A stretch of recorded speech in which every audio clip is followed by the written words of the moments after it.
Desde la época de la Reforma, por ahí ha habido mucha tensión en cómo se lee Santiago y cómo se lee eh, Pablo en general.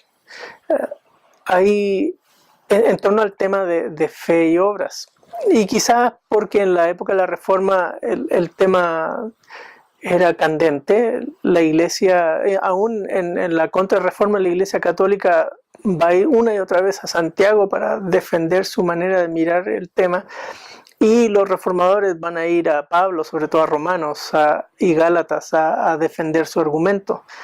Y eso ha seguido los siglos, todavía hasta el punto de hoy que no hay total acuerdo entre los que miran los temas de fe, obras, tanto en Pablo como en Santiago. Y lo que creo que ha habido es un desbalance, tanto en cómo en las perspectivas clásicas de mirar a Pablo se ve el tema, y también como en los círculos católicos se ha mirado la interpretación de Santiago.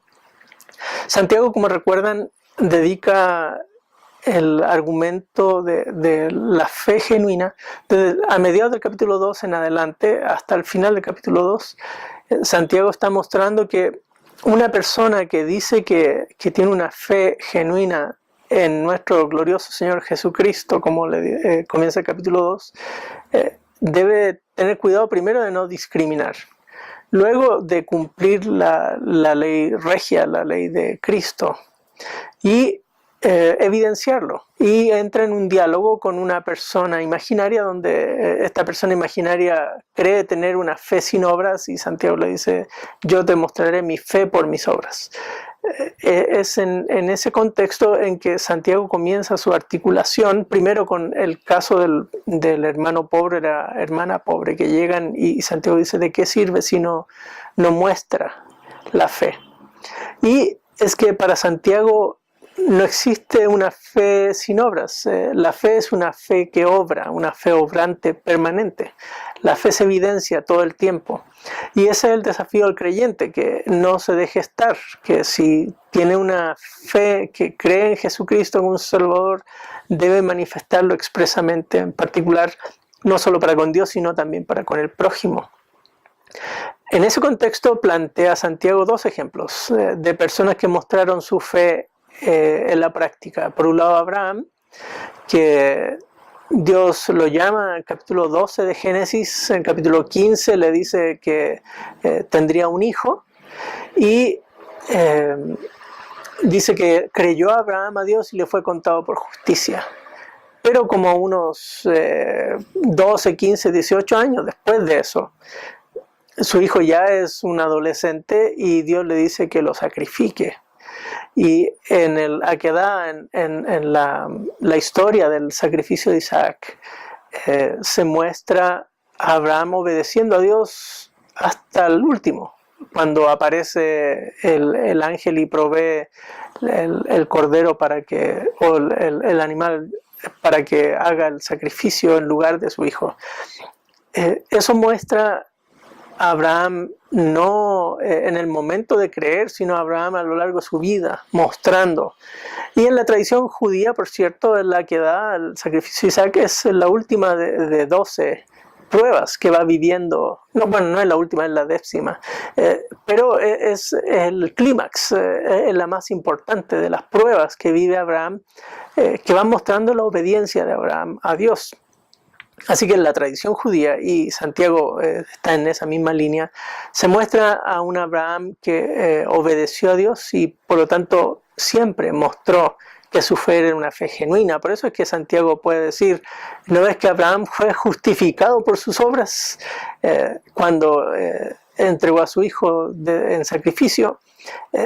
Ese justificar por las obras no tiene que ver con ser declarado justo, sino más bien evidenciar la justicia, que es un poco diferente el concepto.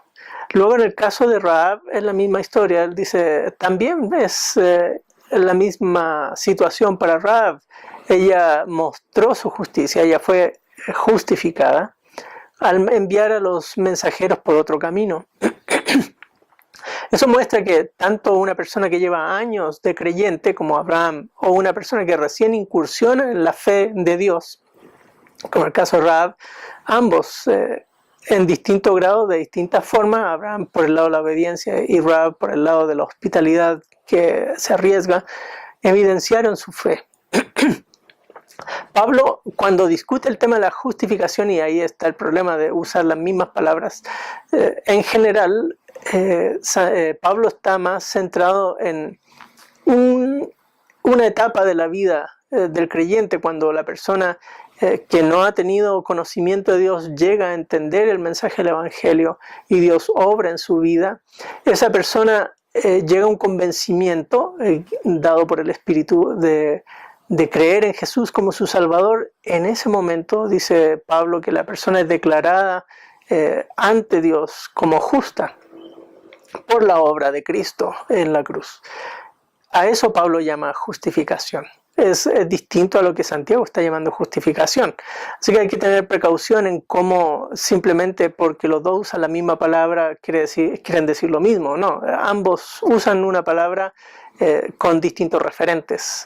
Por un lado, Pablo está enfocado en ese proceso inicial de la salvación, por decirlo de alguna manera, y Santiago está más bien enfocado en el desarrollo completo de la vida del creyente. Ahora, Santiago enfoca que la persona es evidenciada como justa también ante Dios, sin duda. Dios mira a la persona, mira su corazón y la evidencia como justa. En el caso de Pablo, él va a llamar a ese proceso santificación.